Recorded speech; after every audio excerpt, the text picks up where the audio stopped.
Wir sind in den Platz in das Leben, wo wir reinmerken zum Amtragen. Für 9 Jahre sind wir in das Land gewesen, haben schön gegangen, aber wir machen einfach nehmen und tragen in ein anderes Land.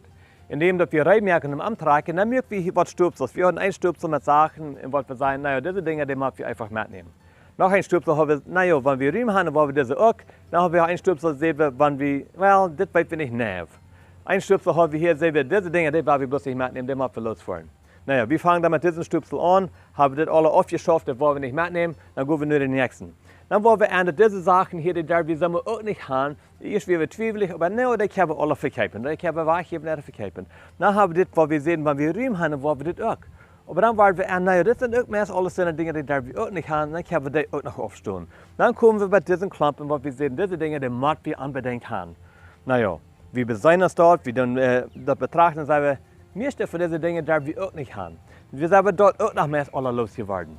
Und das macht mich denken an die Geschichte, die in der Bibel ist, Matthäus Kapitel 4, Vers 18 bis 22, wo Jesus seine Jünger opendeed. Jesus ging hier allein im Wasser und kickte und sagte zweimal an Petrus und Andreas.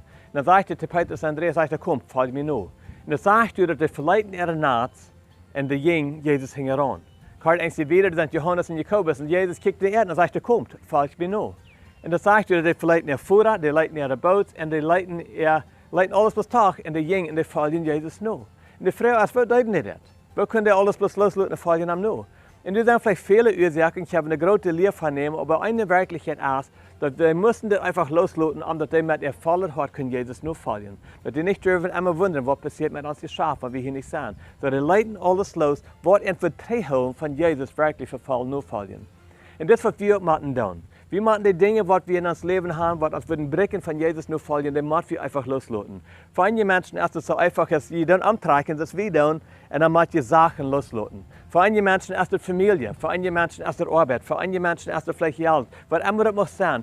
Wenn du Dinge hast in deinem Leben, was die möchten Teilhaben von Jesus wirklich verfallen nur folgen, dann wird die Bote sprechen. Lass das los. Das lohnt sich.